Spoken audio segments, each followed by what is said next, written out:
thank UNC for inviting us to share with you today. So I want to welcome everyone to our UNC side session on the importance of collective action for professionalizing maintenance services. My name is Carl Linden, and I am the principal investigator along with my colleague Amy Javernick-Will at the University of Colorado on the USAID funded Sustainable Wash Systems Learning Partnership. This session is actually a complement to the recent project closeout events we held over the past 2 weeks. We're really thrilled you can be here with us today for a deep dive into the synergy between two of our research areas, which are collective action and professionalizing maintenance. The partners in this virtual session are presenting from Colorado and Washington, D.C. in the US, as well as in England, in Uganda, in Kenya, and Ethiopia. So for today's session, we'll have 2 parts. The first is a series of videos from our partners in the field on how they've been integrating collective action approaches in support of professionalizing maintenance. Each pre-recorded video will be followed by a live Q&A, and the session will wrap up with questions from the chat on Pathable. So please use the chat for registering your comments and questions. We have research partners who will be collecting questions throughout the presentations and organizing them for the moderators to ask to the speakers. And after the formal presentations, we'll have a participatory poll in Pathable to get to know how you and the audience think about collective action in your own work. So we'll go over to Pathable to do that poll in the middle of our 2 parts. Then in part 2, we have an esteemed panel from our partner programs who will each talk about what they have done or are doing to ensure that their collective action work has been institutionalized to live beyond the donor-centered funding. This will be an interactive Q&A, so we need your participation in asking questions to the panel. Again, use the chat feature in Pathable as you're used to doing throughout this conference. So for today's session, our leads are Harold Lockwood and Laura Brunson. Next slide, thanks.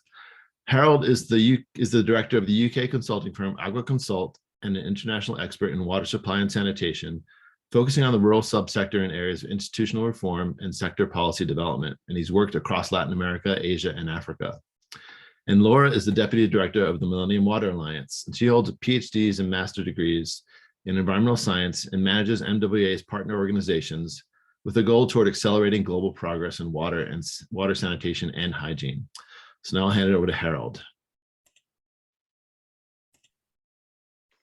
Thank you very much, Carl. I hope everybody can see and hear me, and I'm very happy to be here today to share some of the learning from the SWS project over the last 5 years or so, and in particular looking at this relationship or the role that collective action approaches have played in improving maintenance outcomes, professionalizing maintenance services, and therefore improving levels of service, the quality of service that rural people receive at the end of the day. This learning has come about through this USAID funded project over the last 5 years. Next slide, please, Eliza. And some of you may be familiar with this project. As Carl said, there was a couple of weeks of webinars, closeout events recently, sharing some of the experiences, and it spans 4 countries with 5 different interventions, 3 of which have looked quite in detail at maintenance and improving maintenance in Kenya through the work of Fundifix, in Ethiopia and Uganda with IRC, and in Uganda, Whave Solutions, all working with relevant partners and stakeholders at different levels. And I think one of the important things to stress initially is that SWS is primarily a learning project, so it not only applies sort of systems-based tools, trying to understand local systems that can deliver water supply with those tools, but also to take interventions to try and strengthen those systems and therefore strengthen the quality of service that is received at the end of the day. And that's been done through these various interventions, producing evidence and some ideas for future programming. So as well as these interventions through partners in these countries that I've mentioned, there's been a team looking across these interventions to try and look at some common trends around what are the characteristics of local wash systems that can better enable maintenance outcomes, professionalized maintenance outcomes to emerge and to grow. And that's been the focus of the work that we've been doing. That's been applied through not only the learning outputs of these projects, but the work of some graduate researchers, looking at evidence, data sets, reports, learning outcomes, to try and understand what it is that can support better improved maintenance results. Next slide, please. So what we've come up with as a result of that, and this is a very simplified version of this, this roadmap or pathway that we're calling it, is to try and understand how do you get from the left-hand side of this diagram, which is essentially in any context, there will be some form of maintenance efforts going on. However fragmented or imperfect, there'll always be something being done.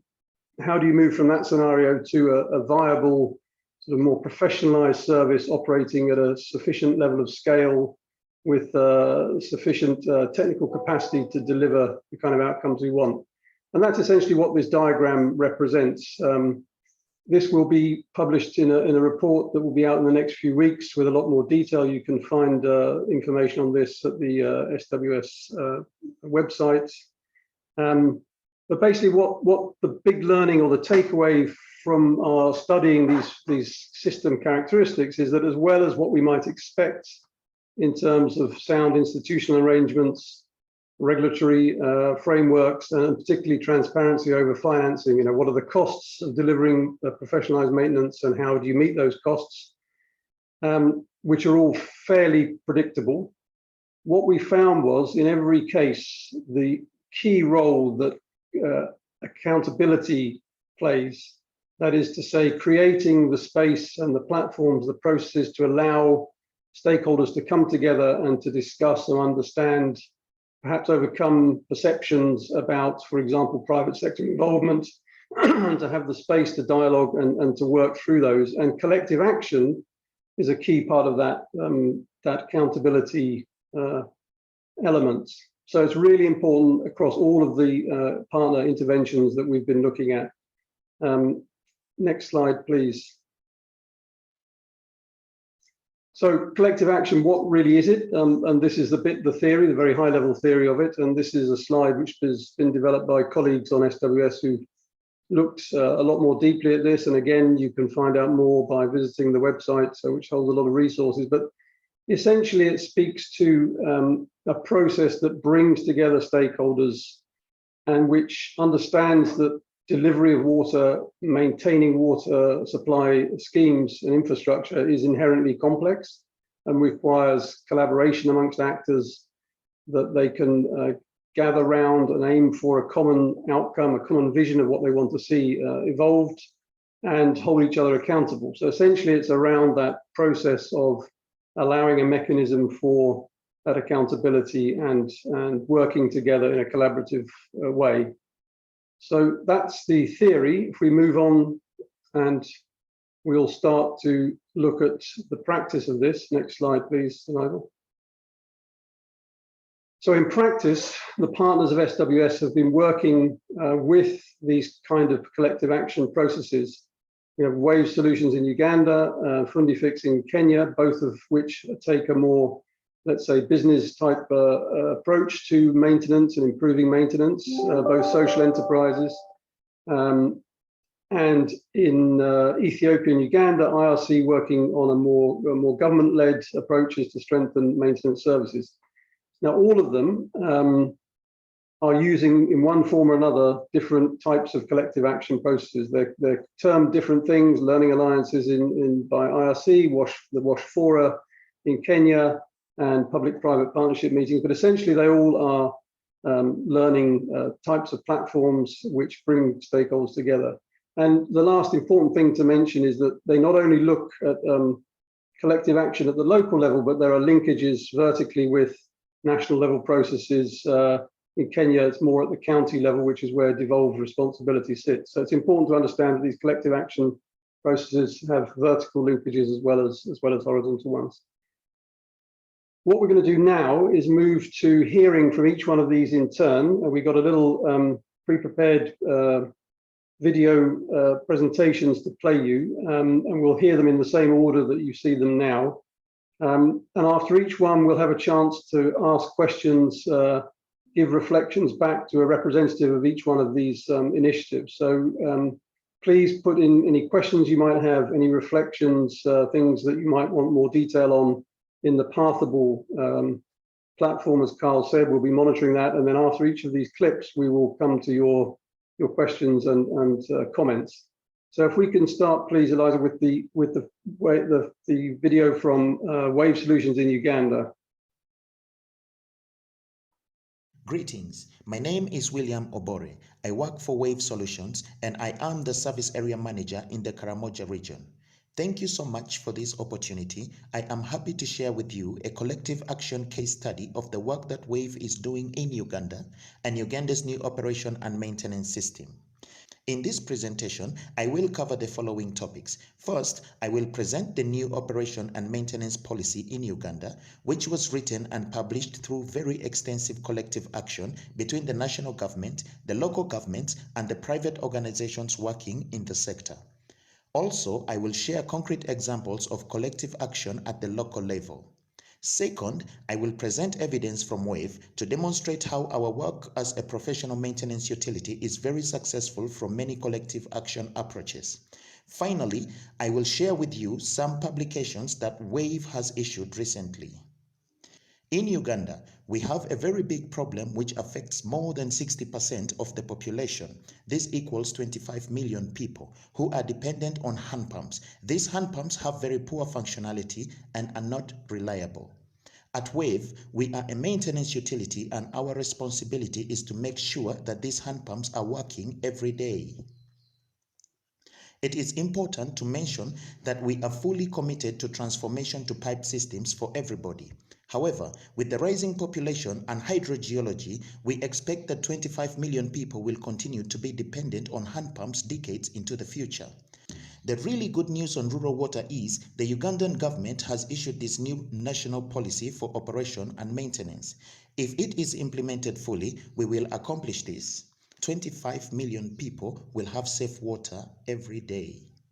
The problem is implementation. The operation and maintenance framework explains the 7 key actors involved in professional maintenance and also the 4 major cost categories. It is essential for effective collective action to have an agreement and common understanding of these actors and these major costs.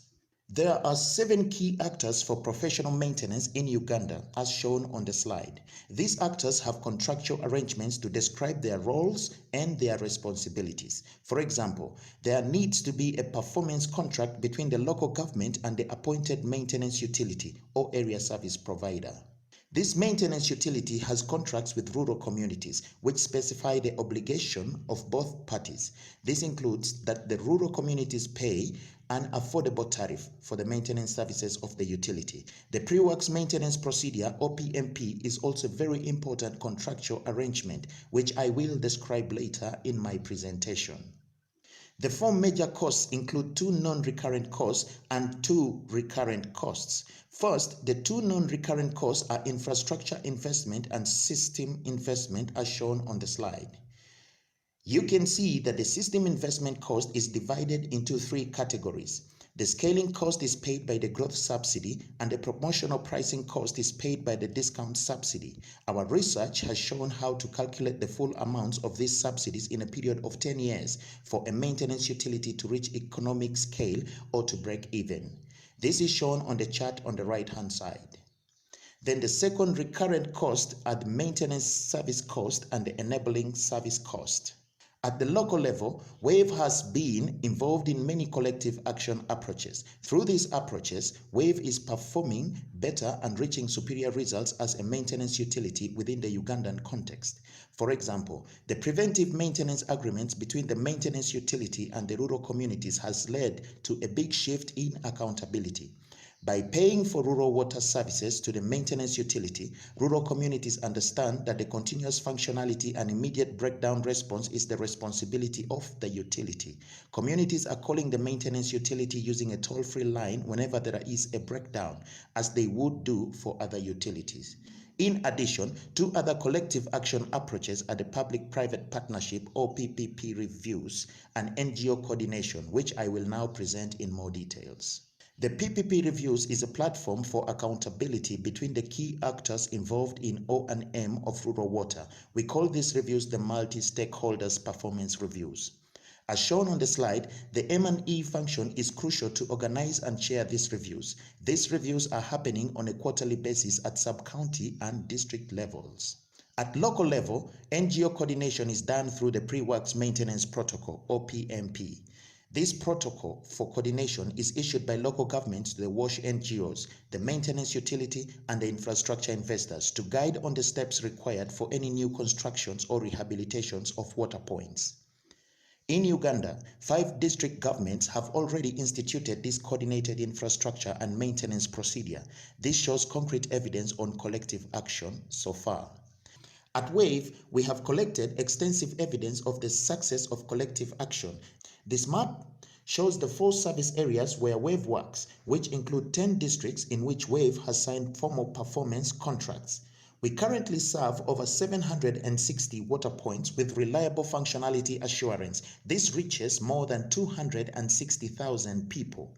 Our aim is that all rural communities have reliable water points. This would reach 4 million people in the 4 service areas where Whave works. We are helping the ministry to train more district government staff and more service providers to reach the full rural population of 25 million.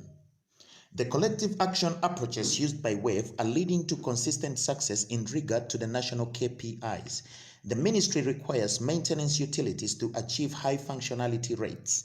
Since 2014, Whave has been achieving more than 96% functionality. There are fewer breakdowns due to our preventive maintenance schedules, and repair times are 100% less than 2 days in 2 regions, 94% in 1 region, and 76% in Karamoja. Whave has a very proactive role in the Uganda Water and Sanitation Network, or UWASNet. This is the organization in Uganda that coordinates all WASH actors, investors, and maintenance utilities. It is also an advocacy platform at national level, which has contributed to the development of the O&M framework and the manuals for implementation. On this slide, you can see the most recent Whave publication on viable professional maintenance. Thank you for listening. That's great. Thank you, William. And if you could maybe turn your camera on so people can see you. I think we have at least a few questions to put to you after that presentation on what Whave is doing in Uganda. By the way, I'm sorry, William is the regional program manager for Karamoja region under Whave, in case you didn't pick that up from the video. Welcome, William. A question from Brian Reed in the chat, saying collective action, so in this case your PPP meeting sounds great, but where is the role of leadership, he's asking, and can this process be derailed by very vocal partners? Have you seen in your experience vocal, very strongly presented arguments from perhaps an NGO or whatever it might be, a church group or somebody else that can be disruptive? And how do you manage that process around leadership of the PPP process? Yeah, thank you so much, Harold. My name is William once again. Yes, this is very practical in the sense of our implementation. It's very true that, initially, introducing this development approach comes with some resistance. It's good to appreciate that, in our implementation, the style has been so much, about humanitarian approach and very less about this kind of proactive development approach. So, so many people believe that, it should be a free service. It should be given to communities very freely. And we able to demonstrate to them that the free service of maintenance is not actually something that is, durable or sustainable. There has to be a small fee that communities are able to pay so that they can have this ownership, and then, you are able to have a maintenance service in place which is sustainable. So with the work that we're doing over 10 years, I would actually say maybe we could explain that, it's taken us 10 years to have 10 districts. In Uganda, we have more than 40 districts, and we're moving towards, covering as many places as we can have. But for now, we are able to demonstrate in the 10 districts that it's actually viable. And we are having evidence of many NGOs who are now partnering with us on the PMPs, and we're having MOUs with different organizations, NGOs particularly, who are supporting our approach. And we're telling them it's okay for everyone else to do the rehabs, but then we have to have the assurance of maintenance, and that's where our relevance comes in. Yeah, thank you. So are you saying, William, if I hear you, by showing what success can look like and by expanding your service areas and your coverage, you're tackling these people that maybe are disruptive or undermining the process? I think that was your question. Yes, I would say very much so. And it's a very collective effort. The new framework on O&M is very supportive of our approach and our work. It's one of the tools that is actually giving us the great leverage and a good pathway to bring more NGOs to appreciate that the development approach should be the new phenomenon. And yes, well, we can still balance it with the humanitarian approach, but more understanding that the way to go now should be the development approach. Good. Okay. We have quite a number of questions specifically on revenue and tariffs, and I think those are very important, and we will provide answers to those. And I think we can point to where you can get more resources. But we'd like to keep this debate to the collective action sort of side of things and how that's supported professionalized maintenance. And you mentioned in your presentation, I think, William, that 5 district governments have now stepped in to support these kind of PPP meetings and processes. In what ways are they doing that very practically? Do they pay for the space? They pay for people's honorarium or time to come and attend? What does that look like in practice when you say 5 district governments are supporting this process? Yeah, thanks. In practice, we have advanced area service provider performance contracts with these districts. They're able to work together with us to set key performance indicators, which we're tied to deliver on, but also they have obligations to support on moderation and mobilization of these communities so that, we can have a more inclusive approach and have so many communities getting this message coming also from the districts and then the local leaders. And, their voice is very important in promoting this approach, because without them coming out, it all looks like we are still in the old system. So I would say they're coming out to support mobilization and moderation. And then they're also supporting on subsidizing, we're saying right now, it costs $325 in a year to manage one hand pump. But then we have these districts also putting budgets aside and supporting maintenance. And how they do that is, for every hand pumps that we're having in place, the districts are making a contribution to support on discounting for communities. This kind of discount, we cannot put the full cost on communities just now, but we can have it, the discounts reducing over time. And one of the strongholds that we have right now is that these 5 districts are able to support on discounting the $325. Okay, yeah. Great. And I think some of this speaks to the panel discussion we'll have later on about the role, how do we sustain these kind of platforms going forward? I'm very mindful of the time, so I think we're going to have to move on. Thank you, William. We're going to now jump to Kenya and Fundifix, and we have a presentation lined up from Cliff Nyaga and Rob Hope, who are working with Fundifix in Kenya. So if we could move to that, and again, please put your questions in the chat box. My name is Cliff Nyaga. I'm a researcher in the SWS program and a director of Fundifix Limited in Kenya. I'll take you through this presentation and Rob Hope will field questions in the panel. I'll be discussing our experiences from enabling a professionalized run water maintenance model in Kitui County, working through a local collective action platform.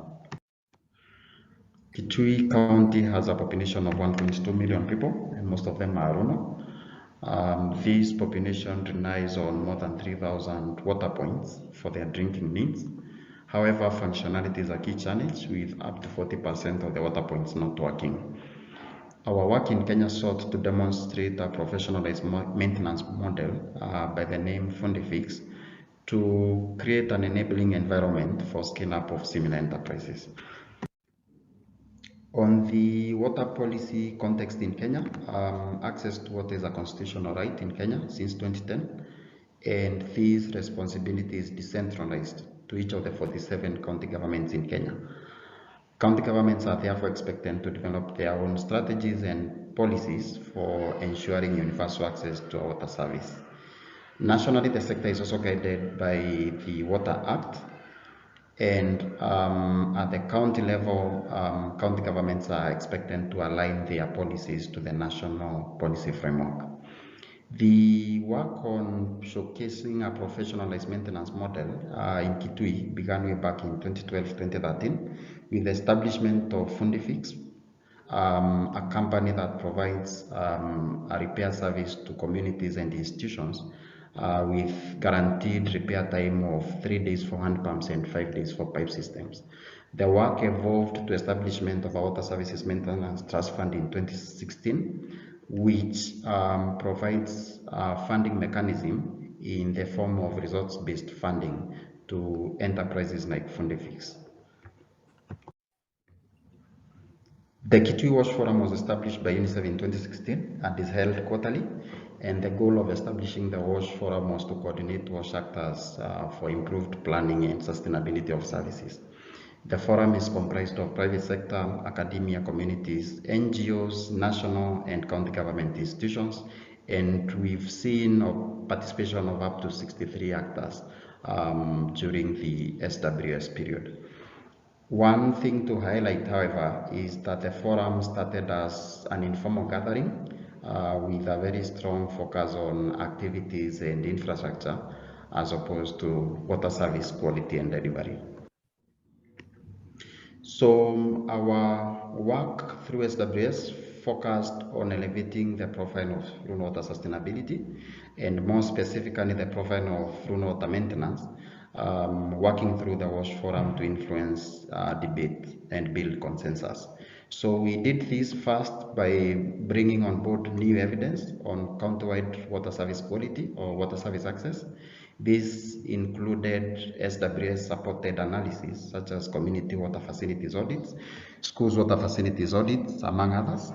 And this information was shared at the WASH Forum and debated with actors, essentially to build consensus on the low-hanging fruits or on the priorities for the sector.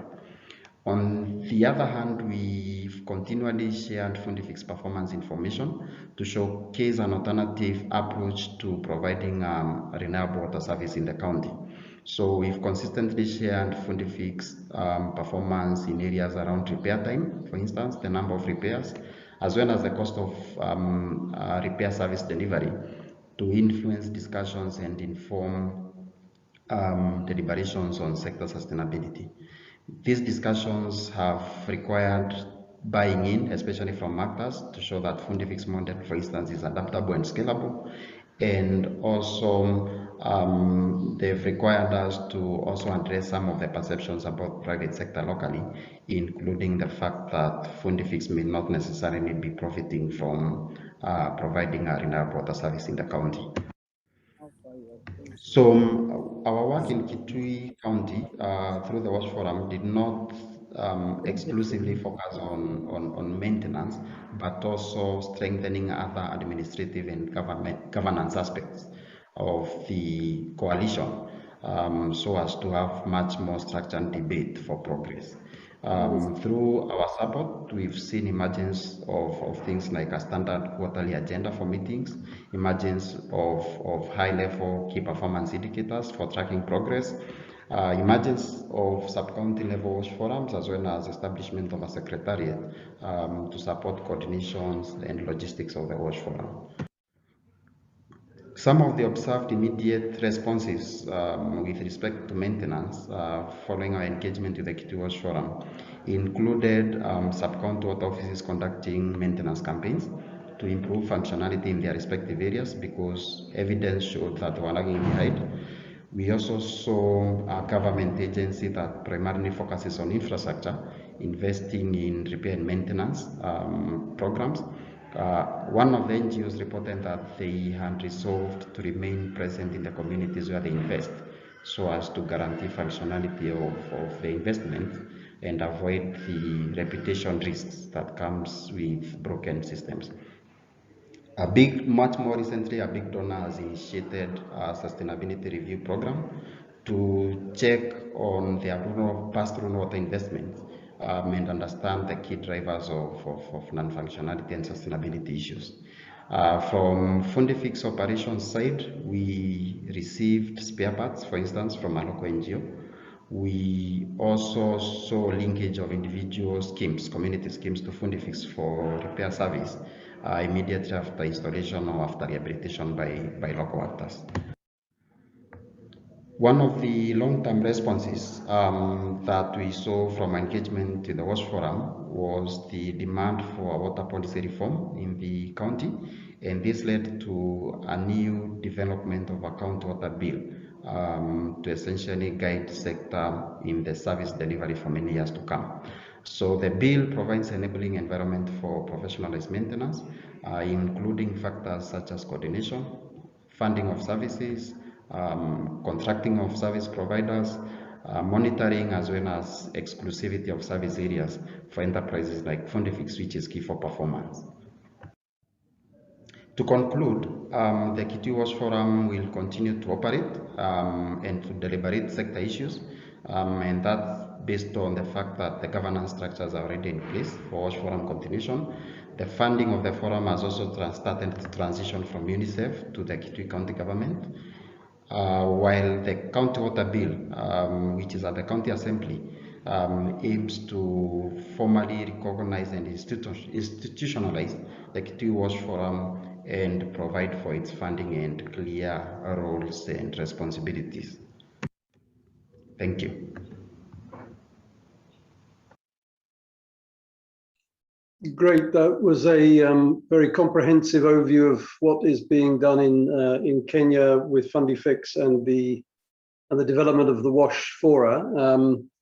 What I'd like to do is build on that and bring in Professor Rob Hope, who's Professor of Water Policy at the School of Geography and Environment and the Smith School of Enterprise and the Environment at Oxford University. Rob, if you can pull yourself up onto the camera there. Maybe building on one of the questions we had earlier around leadership and the role of leadership in these type of fora, these type of collective action processes. Can you comment, go a bit deeper maybe, and Cliff touched on it there, about the transition in leadership, because presumably this started with a lot of effort from UNICEF and yourselves to bolster the leadership, or maybe it didn't, you can tell us, but how has that changed over time? And within that, how have you seen conflicts or disagreement dealt with in these type of platforms? Okay, well, good afternoon, everyone. Hopefully the sound is clear. You're breaking there. Yeah, on the leadership side, I mean, there's a couple of points to note here. I mean, certainly to recognize the role of UNICEF in coordinating and setting up this process in Kitui and a couple of other counties in Kenya at the outset.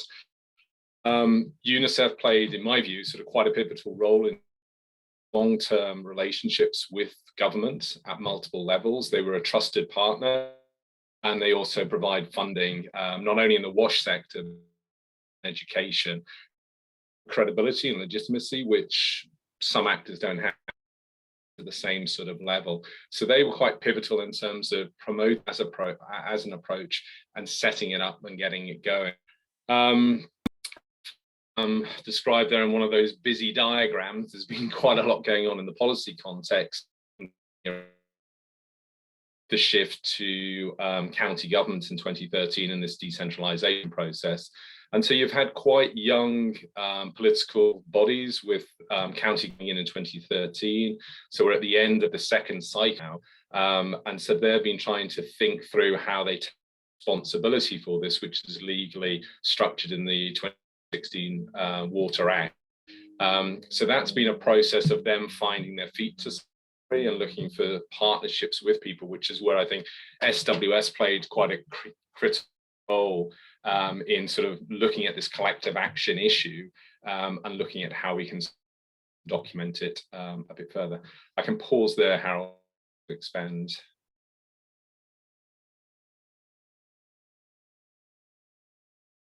Thanks, Rob. And I recognize the sound is breaking up a little bit. I hope it's clear for the rest of the participants, but thanks for bringing that dimension in. And I think it's useful to reinforce what you just said, that these processes don't take place in a vacuum. So there's lots of other stuff going on around it. In your case, or the case of Katui, the work on the water bill. So it's important. That's an important point. Around conflict, was there a lot of conflict in these processes? Did you have people sort of shouting at each other in these fora, and how did you deal with that? We have just enough time for that, sort of getting the insights on that. These processes are inevitably political. I don't know about the shouting, but certainly within of Katui County, there are 8 sub-counties, and there are members of the county assembly for each sub-county, and they have interests and competing often to try and secure resources. This has been something that, unless it's been a county-wide level approach that everybody benefits from that, there has been issues. County or sub-county is being seen to be benefiting more than other, and this can create political issues and what happens next. There's also issues in terms of prioritization, in terms of what is important. Is it improving water access in the county, or water quality, or the repair side of things? What are the priorities? And everybody necessarily agrees upon that. And then external coming in, there are some, the county, like most counties, depends heavily on external funding, so donors quite a significant role within this. So this again is not happening. And you can see the sustainability review that mentioned one donor's realized that most of their infrastructure doesn't work, and they're sort of quite concerned about it, as they should be. A problem in Kenya and many other parts of Africa, as we know. Okay, great. That's a sobering thought to end this little segment on. We'll leave it there. I think, Rob, you're going to be back on the panel, so we'll jump to a hearing from IRC's work in Ethiopia, quite a different context, more layers to government there. So if we could play the video, please. And please, again, put your questions in about collective action experiences with Ethiopia. So we'll hear from them now, please, Eliza.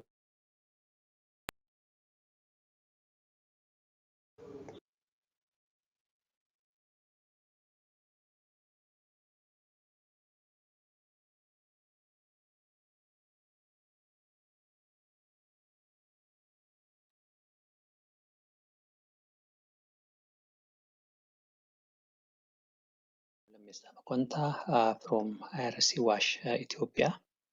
Now I am going to share you how we have used collective action to professionalize rural water maintenances. Our approach has begun by understanding how government institutions are set up in the country. Basically, the government institutions is set up at 3 levels: national, regional, and the district level, or city level. These different levels have their roles and responsibility, and different wash planning, budgeting, and implementation decisions can be made at any of these levels. For effective translation of policies into practices and vis-a-vis, there needs to be a continuous communication and support among all these levels, because their roles are interlocked, and the move at one level needs to drive the other. Once we have understood how government institutions have been set up, we moved to identifying key actors and establish platforms and engage key actors in the established platforms. We piloted this approach in 2 districts, 1 region, and at national level. The key actors identified under government category are, of course, water supply bureaus, zonal water departments, regional water bureaus, and district water offices. Of course, there are other actors like private businesses who are supplying spare parts and provide maintenance services. In addition, there are community or users representatives, what we call WASHCOs, and also development partners like NGOs and donors. Once we have identified those key actors, we moved on establishing a learning and coordination platform. So this platform helped us to connect those actors both vertically and horizontally in coordinating activities, in learning from one another, and also sharing their experiences to one another. Horizontally, for example, at the district level, different government offices, community representatives, private service providers were able to come together and share their ideas and also coordinate their activities.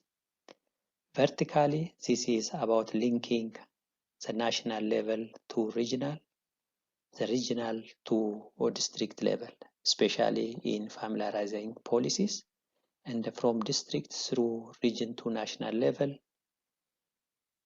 by sharing evidences on policy implementation.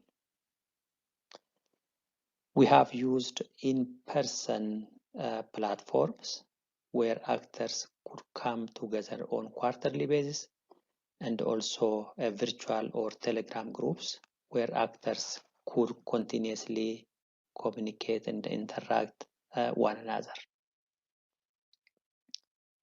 Apart from this, we have used field-based evidence on the severity of non-functionality and poor maintenance practices. This is a kind of wake-up call, especially for decision makers.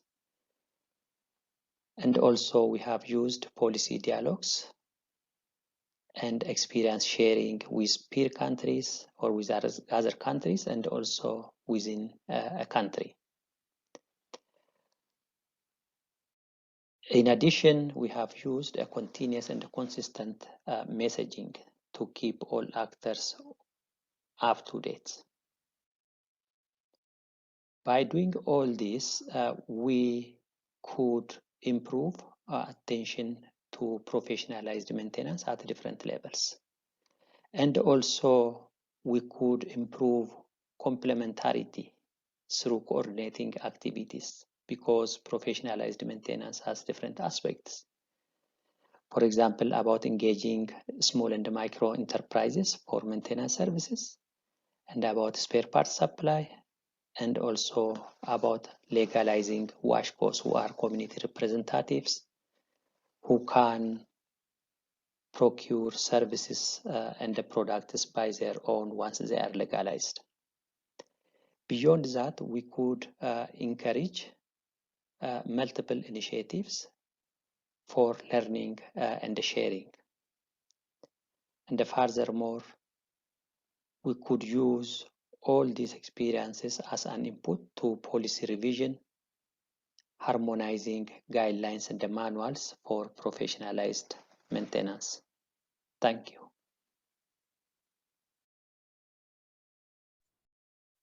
Thank you very much, Lamesa. I encourage you to please put your video on so people can see you. Lamesa Makonta is the country director for IRC Wash of the Netherlands in Ethiopia, and has a great deal of experience in these type of processes in Ethiopia. And I think it was great, Lamesa, like the other presentations, you really made this collective action piece real. So what kind of evidence do you need to put on the table? How do you keep things going in between these physical meetings through, I was interested to see you using social media, I think, or digital communications. Maybe, as ever, we're running a bit against the clock. So again, a question around the leadership of these processes. And in Ethiopia, you're having more complexity, I think, in the levels of government. when you're working on collective action at the local level, the lowest level, how far do you have to depend on leadership giving approval or supporting that process at the next level up, the zone or the region and then the national? I mean, is there a linkage between those different levels in how far and how fast you can move with collective action? Good. Thank you, Harold. In the first place, we haven't begun from the scratch, as there was already an existing initiative on professionalizing rural water maintenances. So this was really a good entry point for us. And secondly, we could coordinate and also facilitate at a very local level, and also facilitate the smooth communication, including this digital communication, which I mentioned as Telegram group. And at the moment, at the national level, this leadership is by Water Development Commission, by Deputy Co-Commissioner at national level, who was able to even engage all regional water bureau heads on professionalizing maintenances. So it is in the right way now. Good. Okay. Thanks, Lamessa. I'm afraid with time, and I know you're also going to be on the panel in just a few moments, so we'll hold it there if you don't mind. Thank you to you, to Cliff and Rob and William for all your inputs. There's been quite a lot of chat in the Pathable. Not all about collective action, I would say, but we'll get to all the answers as we can. I think we're now going to go to a poll to see what collective action. I'm very glad to see that we've got a lot of participants and the numbers are staying steady. So we want to hear from you about your views on what you do, your work around collective action. So we're going to do that, and then we're going to switch to the panel discussion led by Laura, my colleague. So it's over to whoever is organizing the poll, please. Yeah, thanks, Harold. I'll take that on to get started. So if everyone could take a mental break from our presentations and move over to the Pathable platform, and we'll have some interaction with the polling feature. So let's get that up on the screen and on Zoom, but everyone should toggle over to the conference website and Pathable, click on the polls tab, and there's a poll there. And let's take 1 to 2 minutes now to fill in the poll, see how well you've been listening so far, a little quiz, and also get your feedback on what types of things you've been doing around collective action and what your understanding of collective action actually is. Make sure you hit the vote button to register your response. And as we get the Pathable up on the screen, we can look at the poll results in real time. So everyone take about a minute to do that. And as we're doing that, we'll get the panelists ready and be ready to jump back into some of the more discussions and focus on a lot of your questions from the chat. So let's check in and see how things are looking on the Pathable poll. Please go over to Pathable and just three short questions on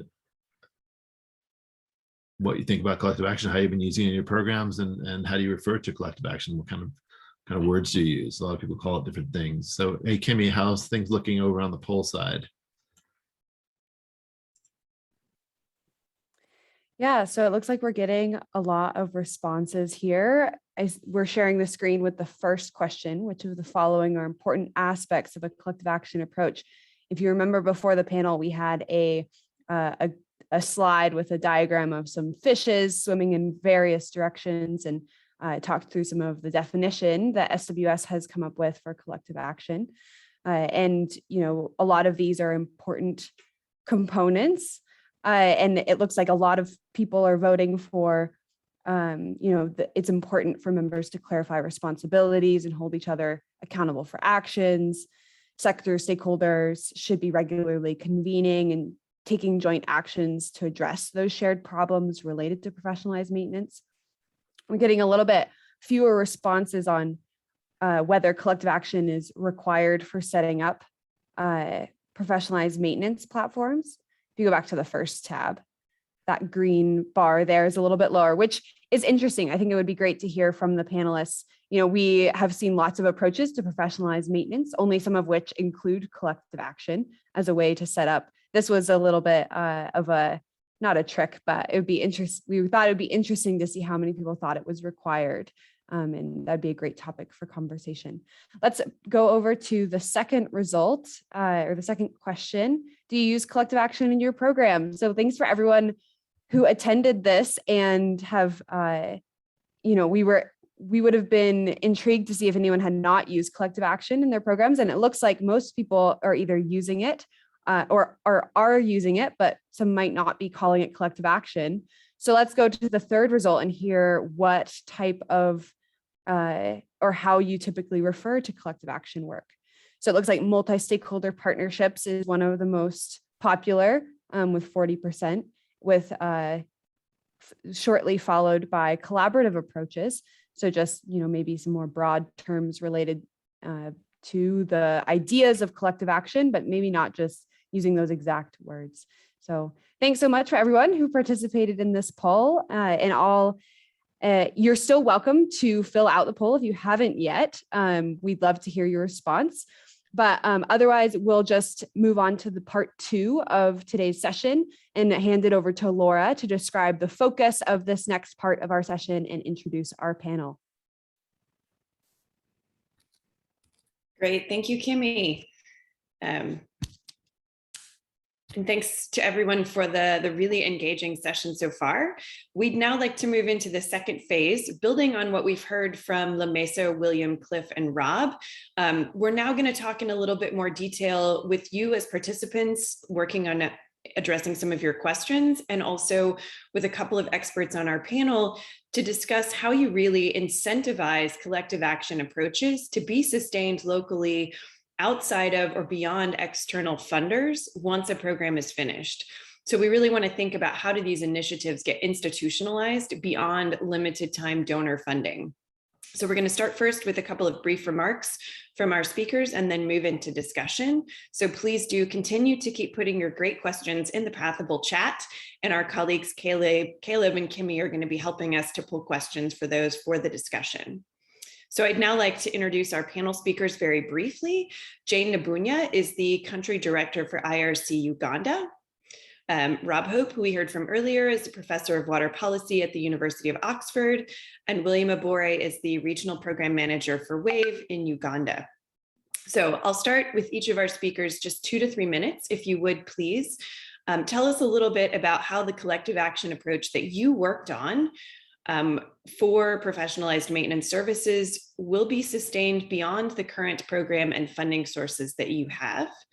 And what do you think are the key aspects of how to really institutionalize these collective action approaches into policy and practice for the long term? So Jane, I'd like to start with you. If you're with us, I know Jane's been having a bit of computer difficulty. So Jane, if you're with us, could you start? Thanks, Laura. Could somebody else start? I'm just getting home and I'm on my phone. So if somebody else could start, that would be great for me. Absolutely. Sure. Let's go to William then. William, if you could talk with us about the PPP engagement that you've been working on and how it will remain sustainable to support maintenance in the long term.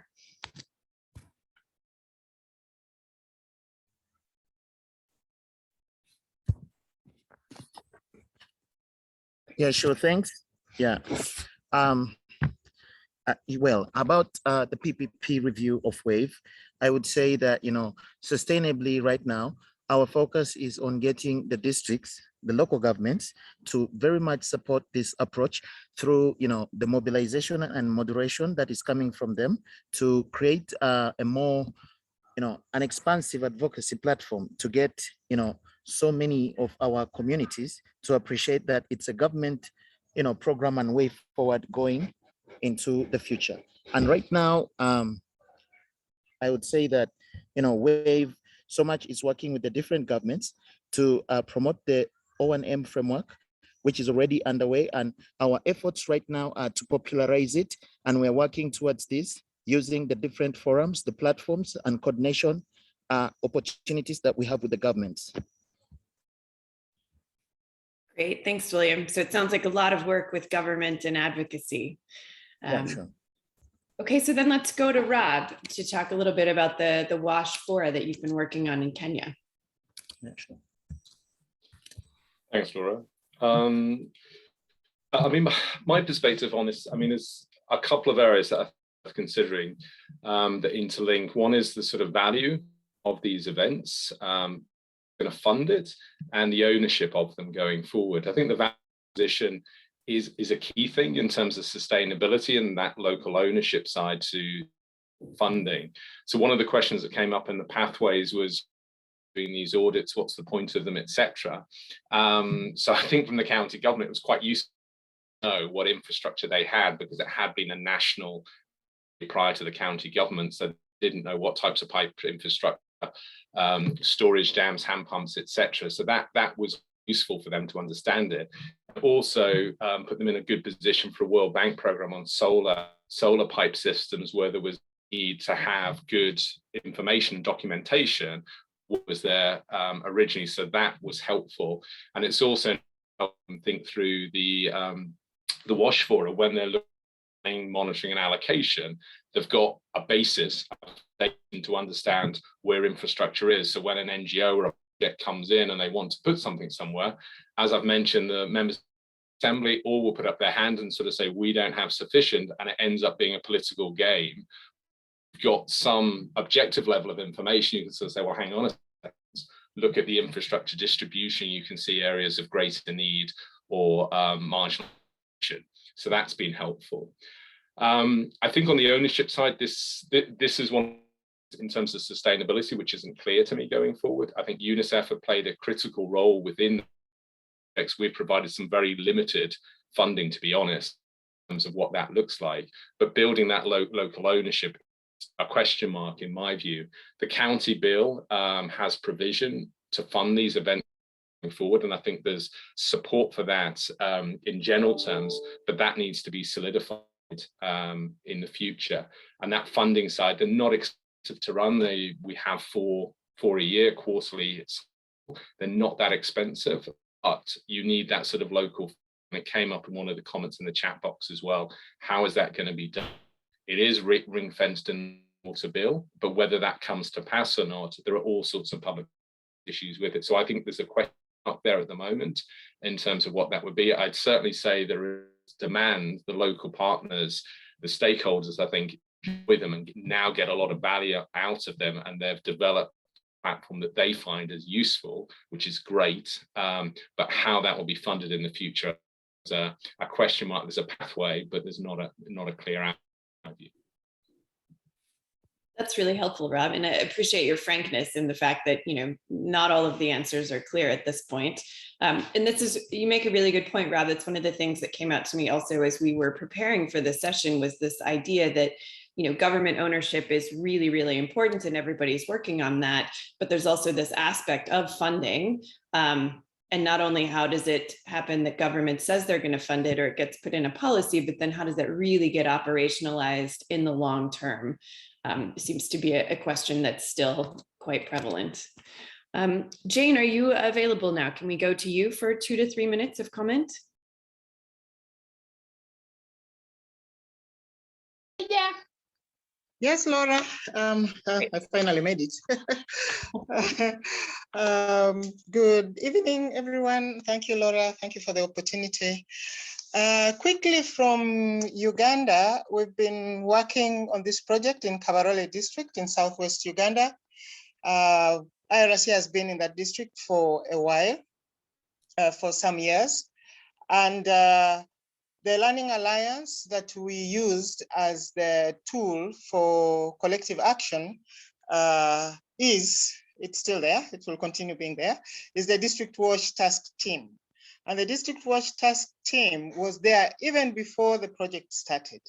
It was put in place, it was established by the district local government, specifically the District Water Office, the Chief Administrative Officer's office, working together with the District Council. And it came in at an opportune time when the district was looking at the SDG 6 and Agenda 2030. And it's the same team that led the whole process of developing and currently implementing the district master plan up to 2030. So, and it has members from different institutions, from the local government itself, the elected representatives, the technical team, the heads of departments for health, for water, for agriculture, for natural resources, and then the political team that is led by the Secretary for Works, which is the equivalent of the minister, but at the district level, in charge of works and technical services, as well as a representative, elected representative who sits on the budget and finance committee of the district. So now that we are finished, or we are finishing this project, what does that mean for the district wash task team? From our point of view, the momentum may reduce, but it will not die out because we found it there. It was there, and it's anchored in the district. It's anchored from the technical level, but also the political level. And what they have done recently, because we've been sharing the different deliverables from the project as we close down, each department, and that's the Department of Works, Health, Education, have agreed to budget starting 2021-2022 financial year.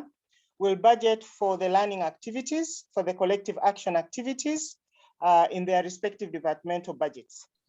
And then secondly, what they've also decided to do is for the district water and sanitation coordination committee. Each district has a water and sanitation coordination committee.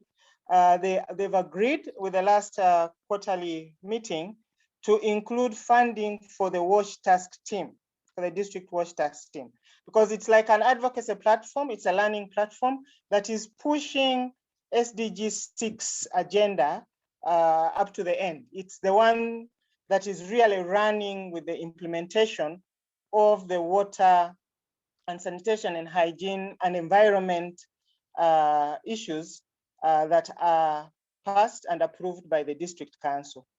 So I think in a nutshell, the task team, the Learning Alliance, is there to stay. We will continue supporting it from other projects. We still have other projects running. We'll continue supporting that team to actually do the business of learning, do the business of collective action, and also do the business of extending within, yes, the district, but also in the Rwenzori region. Thank you, Laura. Great, thanks, Jane. So really interesting to point out that it sounds like Jane was saying that there was already an existing initiative on top of which this was all built to strengthen something that already existed, which seems to make it more likely that then this will continue in the long term. That's really interesting. And Jane also mentioned this idea about the government budgeting funding then to help continue the Learning Alliance. So I had a question on my list about funding, but I think we're going to go on since both Rob and Jane have already talked about that. So I'm going to go into questions now from the audience. This first one is for you, William. Under Wave's model, monitoring and evaluation plays a central role in the quarterly PPP reviews. But can you talk about how this monitoring and evaluation function and the sustainability of the monitoring platform will remain functional and sustainable beyond the donor-funded project? So for example, who does this platform get handed off to and who's accountable for it? Over to you, William. Yeah, sure, thanks. I'm not having very good light here. I request to have my video off. Yeah, I may proceed. Looking at the PPP model, yes, definitely. Yeah, we think, building strong professional maintenance services for rural water is very similar to how, health and education have developed their outreach in rural areas. Moving to government comes from normalization, meaning reaching a critical mass number of communities, paying for maintenance and expecting reliable services from a professional maintenance utility. To reach that critical mass, we work with government extension personnel for the government to move around and explain the preventive maintenance model before Wave comes to sign contracts. And this is to do with the scaling. So I would say, the PPP is a big platform where we are accountable to the communities, to the stakeholders, and also to ourselves to be able to match up to our obligations and to be able to measure to the extent to which we are meeting, the key performance indicators that have been set and agreed on together. So I would say that, the PPP is very critical for us, because without it, there is actually no social accountability. It's more about, balancing demand and supply. We have a responsibility, but the communities also have an obligation to meet. So it is something that is put in place to allow us an opportunity to be able to have a safe space to collectively interact and be able to resolve on areas where we need to improve and collectively understand responsibilities and contributions coming from the different stakeholders. So sustainably, this is something that is an advocacy platform that actually promotes maintenance, and with a clear focus that we want to be able to see that all communities are actually accessing the services that we have all signed up for. Yeah, thank you, and over. Thank you, William. And you actually made some very nice points that I think will move us into the next question for discussion. You made the very nice point about how the PPP structure of the collective action structure that you have really helps to provide a safe, trusting space for discussion and also to hold each other accountable. So going back to the poll questions that Kimmy had posed for us, I'm curious to hear from any of the panelists, Jane, Rob, or William, or several of you. What do you think about the fact that not everyone in the poll agreed that collective action approaches are important for professionalized maintenance? So what we've heard today from your experiences is it sounds like they are very valuable in helping to build sustainability and helping to have accountability mechanisms. But I'd be curious to hear from each of you, do you think there are other options outside of collective action approaches, or why do you think collective action approaches are so critical for sustainable professionalized maintenance? And maybe shall we start with you, Rob, and then go to Jane, and then if William wants to add. I think the sun's going in again there. So yeah, no, I'm happy to comment. I mean, my sense is they are useful, but there are other ways you can think about this. I mean, commonly in the policy, you think of the tripod between policy, regulation, and service delivery. So if you have the right landscape at the right sort of levels, independent regulation that's funded, and then service delivery mandates, that is a structure that works and has worked in many, many countries around the world. So where collective action fits into this, I think, is commonly in rural spaces. I think it can be useful. In Kenya, for example, we have a water service regulator, but they largely focus on urban utilities. They have an interest and they're a very good regulator, but they don't have very limited reach into the rural areas for a whole series of reasons. So you do not have that function that tries to keep government and donors accountable for the work that they do. And then you have this sort of missing link in terms of service delivery that utilities commonly provide a function in the urban context that doesn't necessarily exist. And this is some of the work that Whave and Fundifix, other groups are trying to bring in to provide that accountability management beyond community management going forward. I think in summary, I think it's useful, it's valuable to bring people together for sure, but it's not necessary in all cases. Great, thanks, Rob. That's actually a bit similar to the discussion in one of the closing SWS sessions about collective action, where we sort of concluded that in some cases it's incredibly valuable and very important, but it's not necessarily the magic solution for every situation. So Jane, let's go to you. Some other thoughts from you on this question? Thank you, Laura. It's true, and I agree with Rob on this. The extent to which you can push for collective action has limited spaces, especially knowing how our governments also work. The whole process, I think it also stems from the whole process of who believes and who does not believe in participatory processes, consultations. Sometimes, with collective action, yes, you have teams on board, you have people on board, you consult widely, others say, no, you were not consulted, or mine was not included. So the whole process of coming together, of doing things jointly, of learning together, has its own limitations. And also, it's not fully inclusive, really, because I see from our own experience with the District Wash task team being a platform. It's just a platform to push things, to do advocacy, to influence as the team members learn.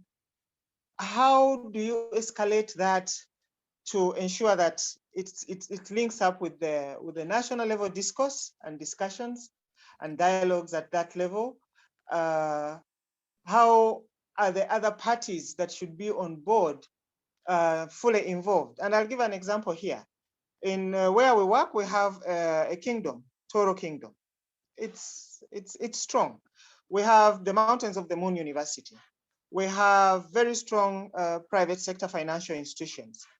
And even if they are invited for some of these task team meetings, they're not at that very high level of seeing collective action or learning or coming together as of full benefit to them. The team also includes, for example, the National Water and Sewerage Corporation, the area office in Fort Portal. And every time that team from National Water comes for meetings or participates in the learning activities organized by the District Wash task team, of course, they are pushing for utilities. That's their business. They raise many questions around tariffs. Who is setting the tariffs for you people? They raise questions around, of course, operations and maintenance, and they have their own corporate plan, which they follow. So sometimes the feeling is, oh, this is not. It is a great platform, but it's not the best platform to ensure that all are involved and all really participate. So how far we can push for this, or how far the collective action, the Learning Alliance can be used as a tool for collective action, really depends on the interests of human beings that are there. Right now, for example, we have a chairperson of the district who is really very strong, is very passionate, and loves collective action. What would have happened if he had lost in the last elections? You know, there are all those things that we need to think about. So I think I'll submit on that. Great, thanks, Jane. And I really appreciate that last point you made, that a lot of this does in fact hinge on the people that are involved and how engaged or committed they are to these types of approaches. So we have just a very brief time left. William, I want to give you the opportunity to respond briefly to this question, if you'd like to add some comments. Yeah, sure. Thank you. In my view, and for us here at Whave in Uganda, it is very much that, collective action is at all levels of our work, because our work relies on clear contracts between, the different stakeholders, and clear finance categorization. And this means that also our program strategies are adapted very clearly to the local context.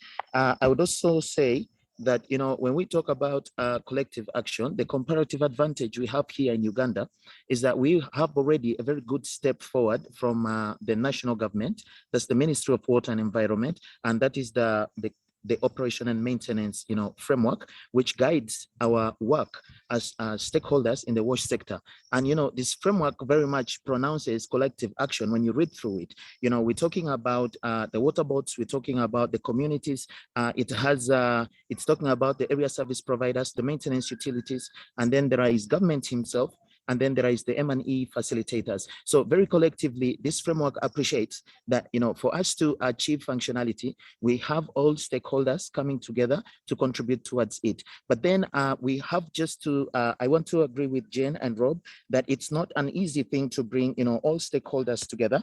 But then it is more about, understanding that the maintenance or the functionalities that we want to ensure is coming from two broad categories, and this is the different approaches. And when we talk about functionality and bringing all stakeholders together, to a large extent, you have stakeholders who are having the approach that is, more of humanitarian and less of development, but also you have the development partners who want an approach that is more of development and just a little bit of humanitarian. So we are looking at here to appreciate that, you have in the wash sector, different players. You have, the different NGOs who are rehabilitating these hand pumps.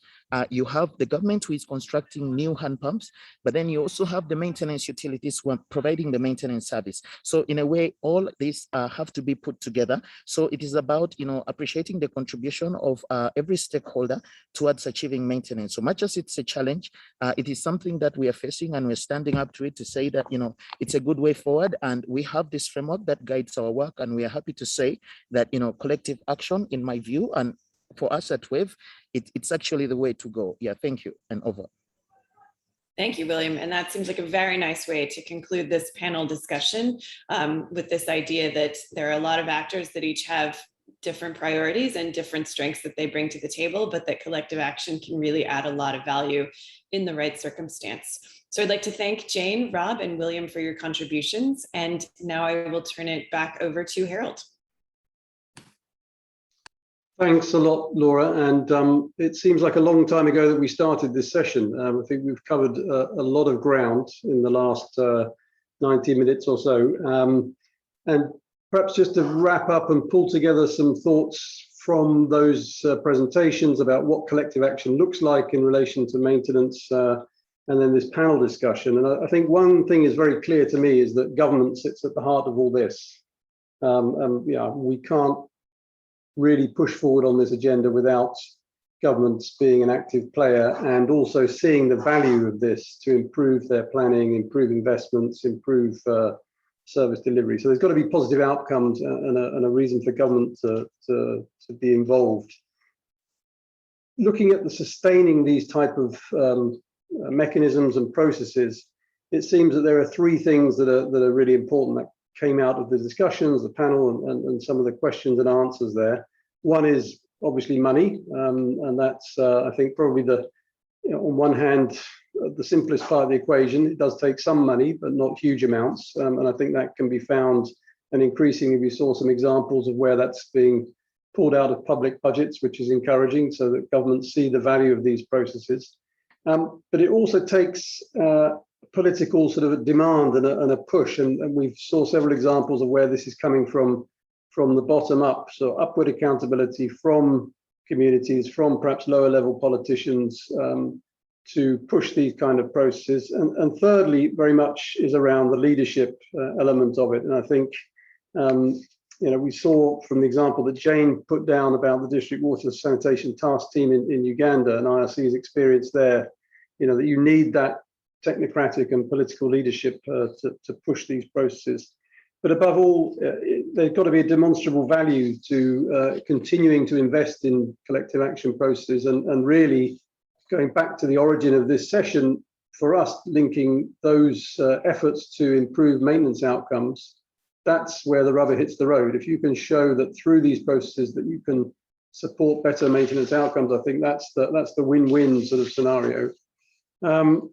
And maybe just as a by way of closing, and I like the fact that in the panel there was a note of realism and some cautionary reflections around the fact that this maybe looks different in different contexts, different shades of collective actions, different extents, and that it has limitations, and that in fact it comes down to, again, leadership around individuals being active or not, or disruptive in these processes. So clearly a work in progress, and we thank all of our partners who have been working on this and have been contributing so richly to this discussion and over the course of SWS. I think we're supposed to now go and show some resources, Eliza, if you can. Yeah, so if you want to learn more about this, you can go to the SWS website. I think we'll put the links to this in the Pathable chat box, so you can pick those up. A whole range of resources around both collective action and what we're learning around professionalized maintenance. So please do visit those. I think if you want to get sent links, we can do that if you put those questions in the Pathable chat. And finally, just to say thank you to everybody who's been involved in this session and all the work behind it. So we know that there's a lot of work gone on with the partners in each of these countries. It's not just the people that spoke, it's the teams behind them who've been really pushing these efforts on the ground day after day. So a big thank you to all of them. And I think in the spirit of this conference, we have to also say thank you to our sponsors, maybe to the next, yes, there they are. So you can see the people who have sponsored this session, that's it for now. Please do keep an eye out on the Pathable chat box. I think is still live or open, and do visit the USAID Global Waters website, SWS, and you can pick up a lot of these resources. So thank you again to everybody, and a good afternoon or evening or morning wherever you are.